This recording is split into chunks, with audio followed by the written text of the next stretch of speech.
Welcome guys, welcome back to my YouTube channel. Yee! And today we're going to be reacting to Mr. Nightmare. It's been a while. This one's called 3 Disturbing True Scary Stories. So yeah, I can't wait for this. Yeah. Mr. Nightmare, he's always the greatest. He never disappoints. So I'm glad to react back to him. So yeah, hopefully we're going to be doing new things this year. We've got a new setup still, but hopefully, yeah. So Mr. Nightmare, I am thinking about expanding it, taking it out, but we shall see. It will take a while, but yeah. Yeah. Anyway, please subscribe, turn the notification, and click the bell beside you. Anyway, let's jump right on to it, shall we? I love how this says scary true stories, but this one says 3 disturbing true scary stories. Just interesting. Yeah. It has been a while. I have got a new TV, a new setup. I don't really want to move my TV. But I'll move it there. And I need to put subtitles on. So yeah, hope this is alright. New TV, new bed. Got my first job last year. Went to my first ever concert, so I'm going to go on a hot air balloon. Hopefully put that on YouTube. So, yeah, don't know how, but we shall see with our own eyes. Anyway, let's jump into this, shall we? I will move my fan too as well. My Alexa will probably go off as well. I am never ready. This is how you know I'm being legit, because a lot of people fake reactions. I'm like a real reaction, because I'm never ready. I'm never really ready. But anyway, got the fan going. Probably put it up a bit. Oh, I turned it off. It is boiling in my house, so probably put it. Oh, I keep turning it off. Most people's fans. Alexa, shush. Hope people can hear it. It's been so long, I haven't done this in a while. Recut. Let's jump right onto it.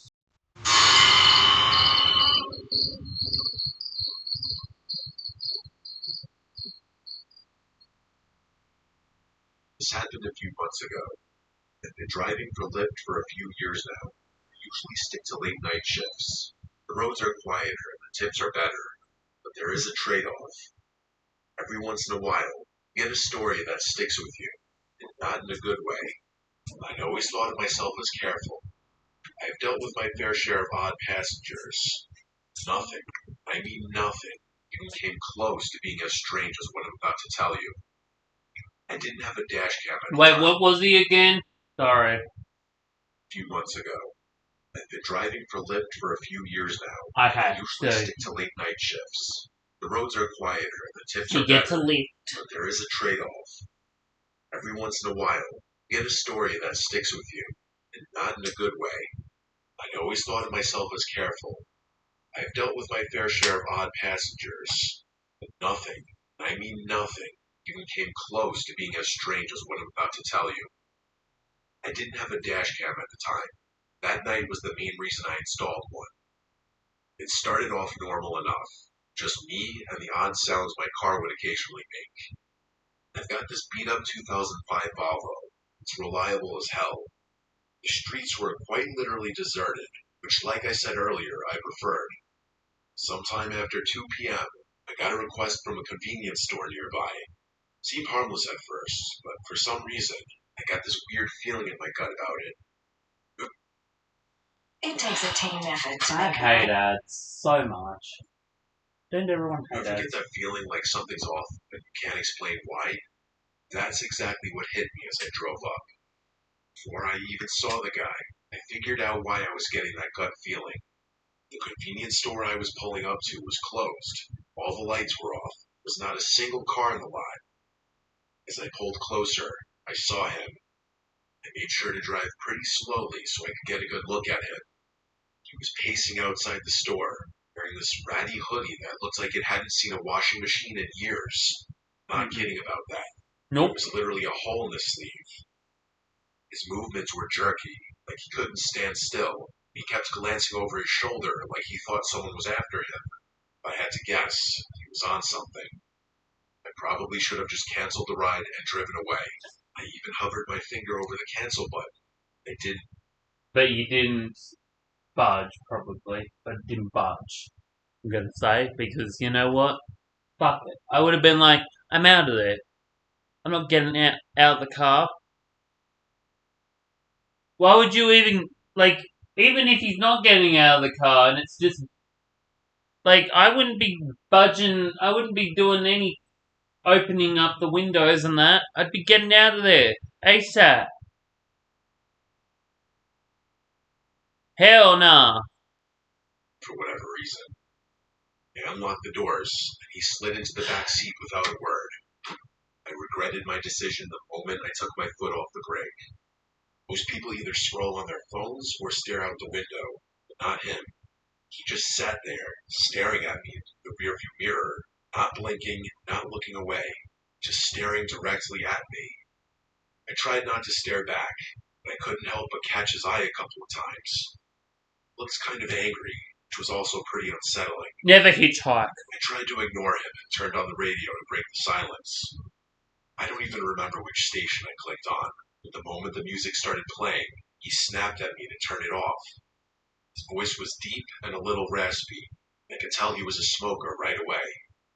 That kind of caught me off guard. I jerked the steering wheel a little bit.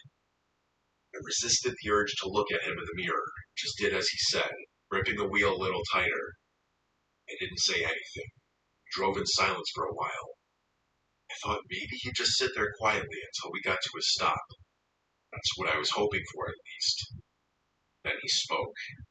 I remember the conversation like it was yesterday. He asked me if I ever picked up someone I shouldn't have. That question hit me like a brick. I let out this awkward laugh and said, well, I hope not. I was trying to keep it light. I wouldn't have kept it light. He said that he can. I'm pulling over. He can get out of the car. No, fuck it. No, I'm not doing that shit. Like seriously, if somebody, if I was the driver and I gave lifts to people to go from one location to another, and they're staring me dead straight in their eyes, and they're getting frustrated because they don't want to listen to the music that I want to listen to. Keep in mind, I'm driving them from this location to another, and they won't let me listen to my music. I get it, I understand. Like some people, like you got to be considerate of others. But now he's being in, like he's saying some sus things about, oh yeah, you shouldn't. What would you do if you regretted picking someone or whatever the fuck he said? Like, sorry, you're out. I pull over to the side and be like, well, you're out because you're being creepy and whatever you're saying is not making me feel comfortable driving you. Like, why would you say? Why would that be the first thing you say besides telling me to turn off the music? Why would that be the first thing that you would say? One of the first things. Like, why would you even say that? It's like this guy wants to scare me. Like, wants to, like, scare this person, this guy or whatever. Like, no, I would have, like, dropped them off. Like, some people will have a dramatic, some passengers are idiots. Like, there was this one passenger, it's got nothing to do with this story, but there was this passenger that got cranky because her seatbelt was too tight. I'm like, she's like, oh, I'm suffocating. Well, I'd rather you suffocate than you going flying out of the windscreen and then all of a sudden I have to be responsible to say, oh, well, you know, she didn't wear a seatbelt and she died. and I have to tell your family that you died. Sorry, I'm carrying on. But, like, yeah, I would pull over and I'd be like, no, I'm out of, no, you're out of here. You can get another Uber. I don't feel comfortable. But, I'm the Uber driver. I'm the Lyft guy or whatever. It's my Lyft. I'm the one giving out lifts. Just saying. He didn't react. He just leaned back and muttered something to himself that I couldn't Nah, hear. hell no. And he started going on about how he used to be an Uber driver. He quit because some punk stole some stuff from his car. He was slurring his words a bit, so I couldn't make out everything he said. I got the gist of the story for the most part. I looked in the mirror once or twice while he was telling me the story, and I realized he was smiling the whole time, which was incredibly unsettling. Yeah, A hell normal no. person wouldn't smile talking about something like that. He concluded his story by saying, "It's funny how much trust you put in someone sitting right behind you." That comment was what did it for me. I started thinking about him as more of a threat than just a crazy drug addict. Fortunately, there wasn't much I could do about it. I felt my pulse speed up. I kept my eyes on the road, but my mind was spinning. I glanced at the GPS, focused. I can't deal with that. I got paranoia. I probably have mentioned this several times in the comment, but I have paranoia. So anytime someone says something like that, like it's funny who you would trust is sitting behind you. Like, no. The first time he said the other thing, like the turn the music off, I wouldn't have pulled off by the side. But the second thing he said, I would have pulled off by the side because now he's just relishing into it. He's luxuriating into this. He's trying to scare you. He's trying to manipulate you. Like, this is not. This person is a threat. I wouldn't be like, I'm out. No. I'd be out of there. I'm pulling up to the side now. I would have done that 5 minutes ago. On the destination like he was some kind of lifeline. The guy did not know when to stop talking. He kept babbling about nonsense, some of it concerning, and some of it just gibberish. I honestly couldn't keep up. Eventually, he started apologizing to someone, though I don't think it was me. He began insinuating that he had just done something awful, that he was a bad person. He kept saying, "I didn't mean it," repeatedly, followed by a few frantic, "I'm sorries." I didn't respond, worried that he'd do something if I did. I didn't know what he'd done or what he was capable of. I wasn't about to find out. We were only a few minutes from his stop, when he snapped out of his muttering haze and yelled at me that I had missed the turn. I didn't miss it. GPS clearly showed we were on track, but I slammed on the brakes anyway, mostly out of fear. He demanded that I pull over, so that's what I did. My hands were shaking at that point. I just wanted the nightmare to be over. As soon as I shifted into park, headlights appeared behind us. It was a police car. I said a silent prayer, watched as it crept down the road, its spotlight briefly sweeping over my car. The guy in my back seat slouched down like he was trying to stay out of sight. I turned my head and saw him lying Signs. almost Bad perfectly signs. flat on my back There's your seat with sign. his eyes closed. I whipped my head back around before he saw me, trying to keep my breathing steady. He stayed in that position for a really uncomfortable amount of time. I wanted to ask him to leave, decided against it. Eventually, he lifted his head and told me I had gotten lucky. Before I had a chance to do anything, he opened my car door and disappeared. When we're dealing with something that's Good. Disappeared. I ended up calling my shift short after that. I was shaken up and didn't feel like driving around anymore. It wasn't until a few weeks later I came across something on my phone that proved how dangerous of a situation I had been in. According to a news article, a convenience store had been robbed on the night I picked up that passenger. It was 2 blocks from where I had picked that guy up. It makes me sick knowing I was inches away from a dangerous criminal who could have harmed me if he had chosen to. A little scared to contact the police about this. I try to avoid law enforcement for various personal reasons I won't get into. Not really sure if my report would even help. Maybe. Either way, much more If it cautious was about me, I who I would let have in called my the car. police. Sorry, but maybe he has a legit reason why. But anyway, I wouldn't have picked him up the first place when he was acting weird. I would have just left the door closed. Moral of the story: don't trust anyone, especially random people that you pick up, and never hitchhike. I used to live in the city. The urban lifestyle is honestly what I always envisioned for myself. I'm not going to get into it. After an extremely traumatic experience, I couldn't bear even the smallest noises. I Yeah, began same, to hate noise in general. same. My psychiatrist told me I had developed a rare case of phonophobia, so that pins and needles feeling you get when your foot falls asleep. It's kind of like that, but in my chest, always there, like my body was bracing for something that wasn't coming. Every car horn or slamming door felt like a jolt straight to my nerves. I couldn't keep living like that. About 3 years ago, I found a cabin buried deep in the Pacific Northwest, but all I'll say is that it was somewhere in Oregon. It seemed perfect. Very few neighbors, no traffic, barely any cell service. What really sold me on it, though, was the lack of noise. It's just me with a peace and quiet. For the first time in months, I thought I might actually feel safe. The cabin itself was small but cozy. To be fair, it was exactly what the listing had promised. You could tell it had been built to last, with thick wooden beams and a sturdy stone fireplace. It smelled like pine and old books when I first walked in. You know, that kind of earthy scent that's almost comforting. Think like one of those old cabin-style bed and breakfasts, for any of you who have gone skiing before. The nearest neighbor lived about a 10-minute walk down a narrow dirt path. I didn't meet her right away, though. For the first few days, I just soaked in the silence. I'd wake up to the sound of birds instead of sirens. At night, the only thing I heard was the wind brushing through the trees. It was like the whole world had pressed pause. I could finally breathe again. I did all my work from my laptop, so there really was no need for me That to sounds connect with like the outside world introversion. beyond that. About a week after I moved in, there was a knock at the door. The cabin obviously had no doorbell, so those knocks were something I'd have to get used to. I opened the door, expecting it to be my neighbor.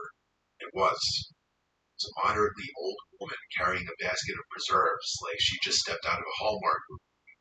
She introduced herself as Michelle, told me she lived about 10 minutes down the trail, which didn't sound far at all until you factored in how dense the woods were. I mean, you could get turned around in there just looking for firewood.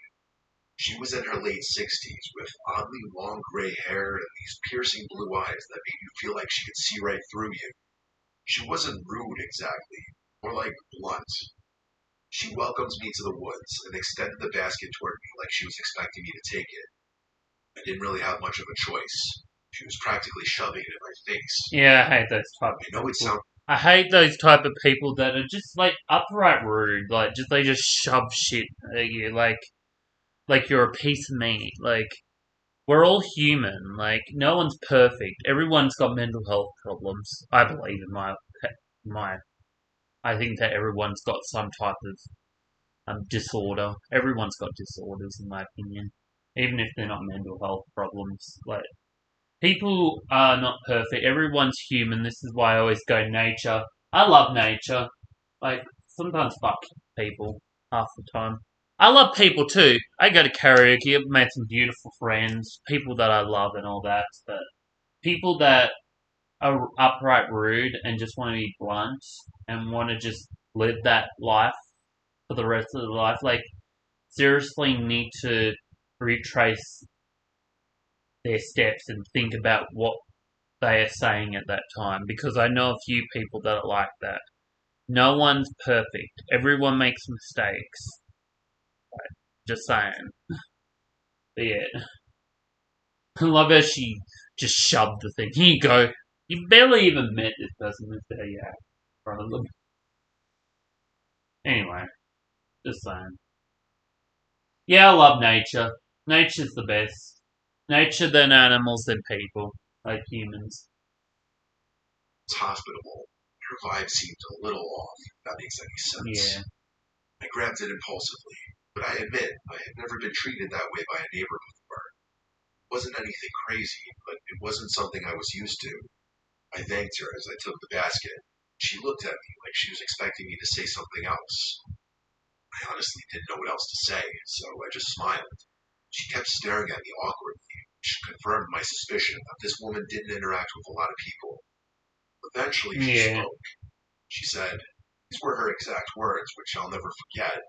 Always keep your lanterns full, windows shut tight, your wits sharper than your axe. It wasn't something a normal person would say to someone else. It was like she was reciting from a rule book. It honestly sounded more like a warning than advice. I nodded, smiled, and turned to go back inside. After shutting the door, I stood there in silence, waiting to hear her footsteps walk away. She didn't walk away for a good 45 seconds, which was probably the strangest part about the whole interaction. Despite the weird vibe, I did appreciate her kindness. She seemed reclusive, but not unfriendly. The kind of person who'd help you if you asked, but wouldn't go out of her way to pry. I told myself it was nice to know someone was close by, but if I didn't plan on meeting her, I didn't even bother looking in the basket. I just set it down in the living room and forgot about it. Nah, I would have looked in that basket. I have too much suspicion. Go away, ads. I'm so sick of no, I would look in that. Wow, we just jumped ahead. I would have looked in that basket though. I have a lot of. I get too I get too suspicious of things, but that's anyway. It was a thunderstorm that, which is extremely rare for Oregon, but it does happen. I lit a few candles and curled up. I love how in every Mr. Night, not every Mr. Nightmare movie, I know I don't believe that every Mr. Nightmare story is true, and I've heard that a lot of people say Mr. Nightmare gets it from Reddit, which I'm not surprised. Some of his stories, I love Mr. Nightmare regardless, but I think like certain stories are based on true events. I don't know about all stories. This story is definitely like I don't know. It's just very interesting. I love how it storms though. It's a stormy night in Oregon. I'm gonna look that up if it doesn't storm in Oregon. Just curious. Trying to ignore the fact that the power was flickering every few minutes. Some of you might find that kind of isolation scary, but I actually loved it. For some reason, my brain wasn't freaked out by the natural sounds of the thunderstorm. It was actually that specific storm which gave me that realization. I listened intently to everything outside. It was, dare I say, soothing. But of course, that peaceful feeling didn't last. A few hours after the storm started, there was a knock at the door that nearly made me jump out of my skin. I say knock, but it was really more of a banging. It was loud and definitely not natural. Like whoever it was didn't care that it was pouring outside. My heart started pounding, and I began to feel that god-awful tingly sensation in my chest. After hesitating for a few seconds, I grabbed a flashlight and got up to check who it was. Obviously not that. I looked through the little glass window pane next to the door. It's gonna be the woman. It's Michelle, soaked to the bone and clutching a flashlight. I opened the door. She spoke before I even had a chance to greet her. She blurted out that she saw someone near my woodpile, that I should know about it.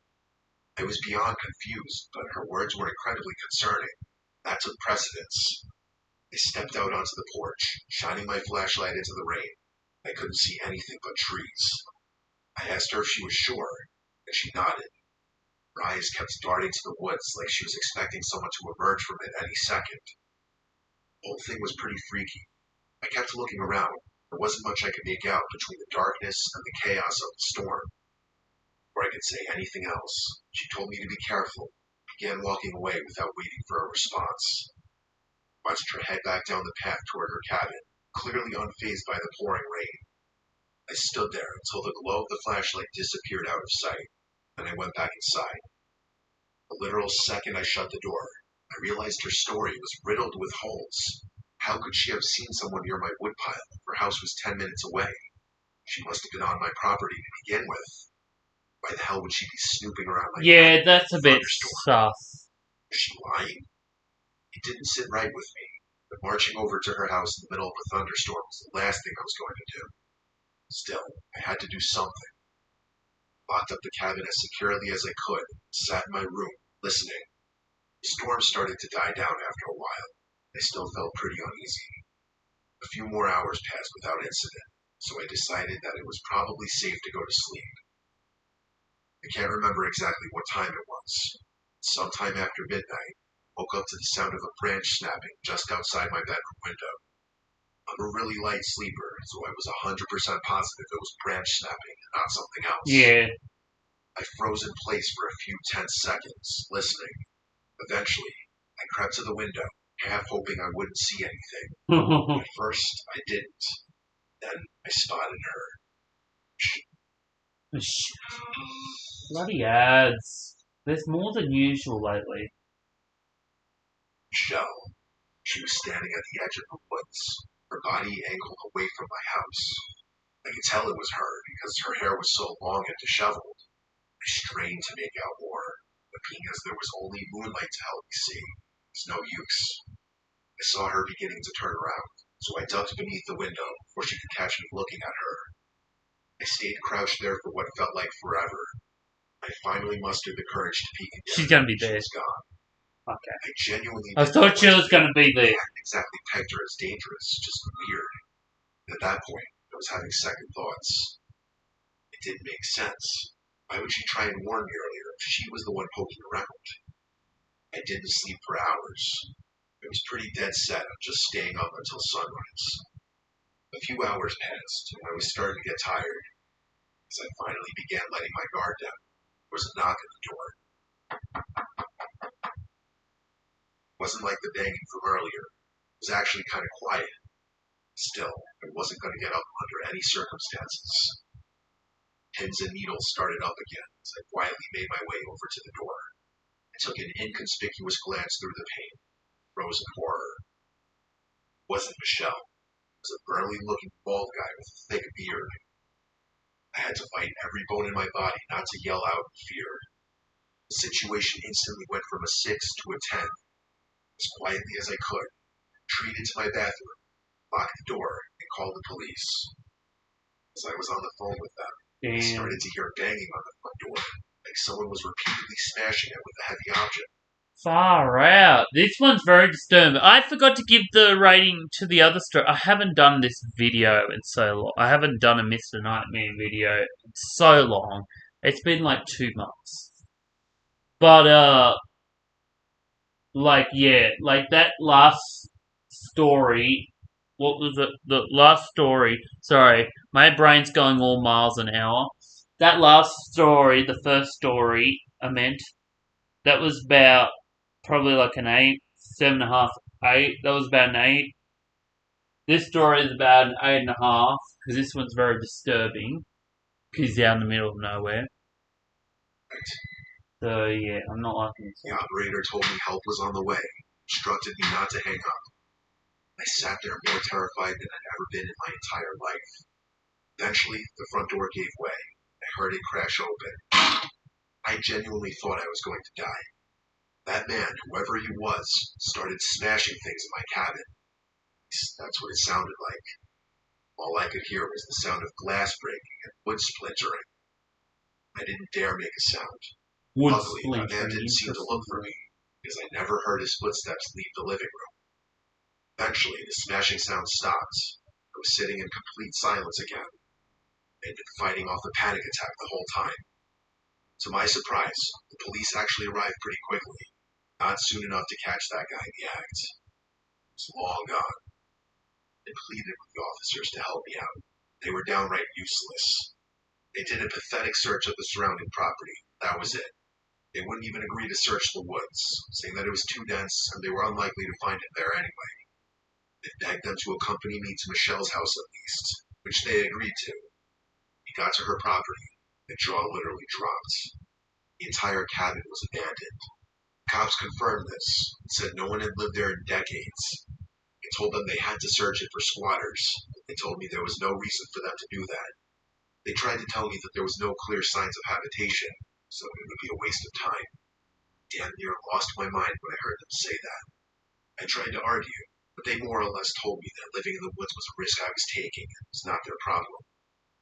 They left after that, which infuriated me. I obviously moved out of that cabin, not before spending one more night there. It was awful. I made it through without anything happening. Things have been good for me since then. I still constantly think about this experience. Some of my superstitious friends have theorized that Michelle was actually a spirit that was trying to protect me, that she was really just trying to watch over my property for whatever reason.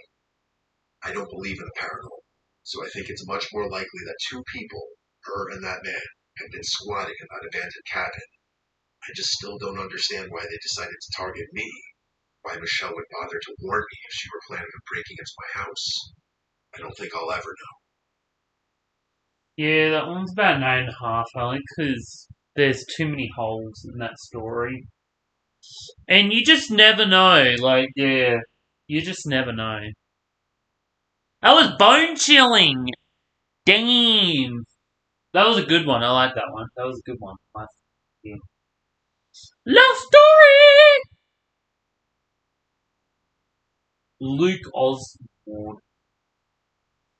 Soy latte So tired of ads. I know, I keep saying it every time. There's just more ads than usual. My name is Luke. My girlfriend Catherine and I met 3 years ago as freshmen in college. We go to Stanford, which has been my dream school since I was like 8. Neither of us are from California. Pretty far from it, actually. We're both from Ohio. Her from Cincinnati, and me just outside Columbus. I think that's a big reason we were so attracted to each other. I think people from similar areas are naturally drawn to each other for whatever reason. Stanford's not a huge school, but most of the student body is originally from California, so us being from the Midwest definitely differentiates us. One of the traditions we've created is how we split Christmas between our families. Catherine's popular amongst my relatives, so her presence is always appreciated and welcomed. Damn near expected at this point. Since her house is just a 2-hour drive from mine, we decided early on to spend Christmas Eve with my family, who celebrates Christmas Eve night, and drive through the night to her house for Christmas Day. Until I met her, I didn't realize that most families celebrate Christmas the day of, not the night before. Oddly enough, my favorite part of the holiday isn't Christmas Eve or Christmas Day, though. It's that late night drive. It's become its own little tradition, something we both look forward to every year. First time we did it still remains one of my favorite memories with her. Because of where I live, the quickest route from my house to hers doesn't take us on a major highway. Most of the route is quiet back roads, just fields, trees, and the occasional distant farmhouse. It's always really late at night when we do it, so in combination with the secluded route, we rarely encounter any other cars. It feels like the world is asleep. We have it all to ourselves. Don't laugh, but we always blast Juice World during the drive. His music has been a shared obsession since we met. I know his music is a little cringy, but something about singing the lyrics together is really special. He's an It's like we're in alright sync. rapper. This past Christmas Eve started like any other. After a wholesome night with my entire extended family, I packed up my car around midnight and hit the road. The snow was falling lightly. Roads were deserted, as expected. With the music and heat cranked up, everything felt perfect. That all changed in an instant, though. What I'm about to describe to you is still one of the most unsettling things I've ever experienced. Probably the most unsettling thing. I was driving along when the music was interrupted by my phone ringing. I glanced down, a little irritated that I'd be getting a call this late. It was an unknown number. I ignored it without thinking.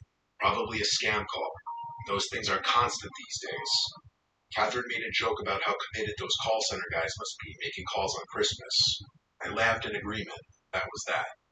But then, a few minutes later, my phone rang a second time. I again looked down and saw that it was another unknown number. Probably the same one as before. I sighed, irritated, but let it go to voicemail. Catherine glanced at me and raised her eyebrow, but didn't say anything. I tilted my phone towards her to show her that it was an unknown number. She said, "That's so weird," with a confused look. I didn't respond. Instead, just shrugged my shoulders. Music eventually resumed. I tried to take my mind off the phone calls. Of course, not 2 minutes later, my phone rang again. I was pissed at that point, cursing under my breath as I fumbled wildly for my phone. I snatched it from the console and swiped aggressively across the screen, ready to tell whoever it was to screw off for spamming my phone. I could tell I startled Catherine, as her body tensed up with my sudden movements. In hindsight, I probably overreacted, but I was sick of being harassed. I basically barked hello into the phone with as sharp a tone as I could muster. I expected a scam script to begin, but I was instead met with silence. I turned up the volume in my car and immediately picked up on a faint static coming from the other side of the line. I was about to hang up. A man's voice spoke. The voice didn't belong to anyone I knew. Oh, Luke. I was so caught off guard I nearly swerved off the road. I couldn't speak. That caught me off guard. I didn't know Mr. Nightmare hasn't done that in a long time. He just did a voiceover. He hasn't done that in a long time. I remember he used to do voiceovers over his narrative storytelling. He'd do a voiceover. Hello, Luke. Hello, Luke. It sounds like Star Wars. Hello, Luke. I'm actually watching Star Wars with my carers. I'm not watching it on. I'm not gonna react to me watching Star Wars because I'd get demonetized. But I've been watching Star Wars, and that just caught me off guard. We're gonna be watching Star Wars. Um, yeah, no. If I heard my name, because this guy's name's Luke. If I heard my name through some random guy, some random unknown number, and some guy's like, "Hey Jack," I'm out of there within an instant. No questions asked. Actually, they probably wouldn't even know my real name. They would say, "Hey Jack," and it'd be like, "That's not my name." Because legally, that's not really my real name, but I'm just saying, if people said, but if I did hear my real name come out and they're like, "Hey," I'd be like, I would be out of there instantly. I'd be turning back around and be like, "Now we're going back to the folks." Hell no. I felt my whole body starting to itch, which always happens to me when I'm nervous. Before I could respond, the man continued. He started reciting personal information, my full name, my address, details about my life that no stranger should know, details that no stranger could know. My mind was racing, trying to make sense of it. I wanted to pull over on the side of the road. I kept driving like I was in some kind of trance. I considered shouting at him, but decided that anger wasn't the best resource in a situation like this. After he paused for a few tense moments, I finally spoke. I asked him what he wanted in a steady voice, trying to hide the fear I was feeling. The voice paused before delivering the words that made my blood run cold. He said that he wasn't here for me, that he was here for Catherine. Hell no! It was about 100 times more terrifying than hearing my own.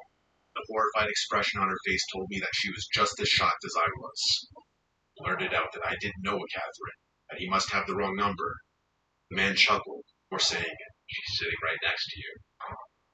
That was too much for me. I pulled over on the side of the road. I had no choice. My hands were literally shaking in fear. I was about to say something, but Catherine reached into my lap in one fluid movement and hung up the phone. Just like that, I literally screamed in her face, demanding to know why she hung up on a stranger that was making personal threats towards us. She didn't answer, just looked at me with wide, fearful eyes. I desperately tried to call the number back. Once, twice, 3 times. It never went through. Catherine told me to keep driving, which I ultimately did, not before questioning her. She told me she was scared, that I couldn't blame her for hanging up, which I guess was fair. I drove off in silence, but I still couldn't understand why she'd hang up the phone. I don't know whether I was more furious or afraid. Maybe she was scared. Expecting that number to call back. After about 10 minutes, I felt like it was increasingly unlikely. At one point, I looked over at Catherine and saw tears in her eyes. She told me she didn't feel safe, which I empathized with. Something in the pit of my stomach gnawed at me, though. Catherine and I had been through enough in our relationship to know that trust didn't always come easily. There had been little things, white lies, half-truths, moments where I caught her being less than honest. I knew I was being paranoid, though. How could she possibly have done anything to do with I was this? just gonna say. Then again, I don't really know Catherine. Like, she could, yeah. I don't know her, Catherine, but And like, it does sound like you're being paranoid. Just saying. But yeah, I would be scarred. I would be very disturbed. This one's definitely a 9.5. Didn't play the music again, and neither of us spoke. 9.5. My mind was still spinning with a million unanswered questions. Who the hell was that guy? How did he know so much about me? Only my family knew where we were driving that night. They'd never pull stuff like this. I was 100% sure of it. I couldn't think of another explanation, though. Even when we finally pulled into Catherine's driveway, I didn't feel much better. It's been almost a month since this happened, and I've yet to get my answers. Neither of our family members were responsible. We asked all of them. Catherine swears she's just as clueless as I am, which leads me to believe the person on the other end of the phone call had sinister intentions. You might think I'm overreacting to a harmless prank, but I'm telling you, other than our family members, there are no people on Earth who knew Catherine and I would be driving that night. I've been really tense ever since. I can't help but brace myself every time my phone rings. I know he's going to call me again eventually. It's just a matter of time.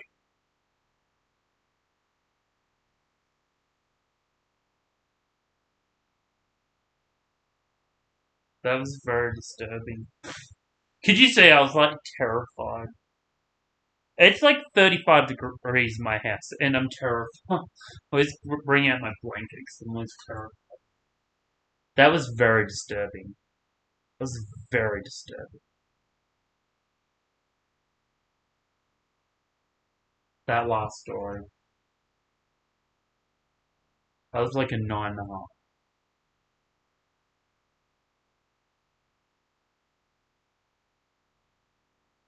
I'll give the first story an 8, both an 8, because they weren't like fully disturbing. I'll go, actually 8.5 for both of the other two, and I'll give this one 9.5. But still, like that blood curdling. Yee! That was my reaction to 3 disturbing true scary stories by none other than Mr. Nightmare himself. Yeah, that was terrifying. My blood ran cold, alright. That last story. I would be paranoid for the rest of my life. I wouldn't have I wouldn't be the same after that. I had a scary encounter with some guy. I've got a story to tell you. I've got a story to tell you. I had a guy last week. I went to karaoke last week on last Thursday, and this guy comes up to me. This is a true story, by the way. This guy comes up to me and my other friend, name's Lorraine, and he goes and says to both of us, he goes and says, um, "I know where you live." Like he didn't know what my name was or anything. He's like, "I know where you." It didn't scare me off first, and then he goes and says, "You live with a bunch of carers." Like, how do you know that? How does he know I live in a group home? For any of you out there, I live in a group home, but I don't really care. But yeah, that is very disturbing. That is very very disturbing. Like that's why I gave that one 9.5 because I'm like, I mean, it wasn't as bad as like that story where he gave out information and stuff like that. That was way more disturbing, but still, people are scary. Like, you have no idea. Like, my mum is the most introverted person when it comes to socializing. She might not be introverted when she comes to, like, talking to people. Like, she's a pretty social person when it comes to talking to people. She's not really social in, like, going out much, but she is a very paranoid person, my mom. But, it's probably where I get it from. But yeah, it's just people are just scary. Like people just you just don't know what goes on in people's heads. Like even my head, I'm just a random person on the internet that you all subscribe to. Like you don't know what I'm capable. I'm not saying I'm a bad person. I'm not saying that I would do any of these things because I wouldn't. But I'm just saying, like, you never know who you can trust. And I don't blame anyone. Like, don't trust people. Don't trust like AI and that. AI is like full of it. Like, I prefer Wikipedia. Wikipedia is the only information I trust. Like, yeah, I know people write stuff and edit through Wikipedia, but they get rid of that half the time when people do that. They re-edit it back again. It's much more accurate than AI. AI is kind of accurate, but it's not really. You just never know what to trust on the internet. You never know. Technology is expanding. People are like, it could have been just a robot that sounded like a human in the last story. That's still very disturbing, though. But yeah, that last story, I'm telling you, that last story is very disturbing. And the first story with the guy in the in the lift or whatever, the Uber lift, like, yeah, hell no.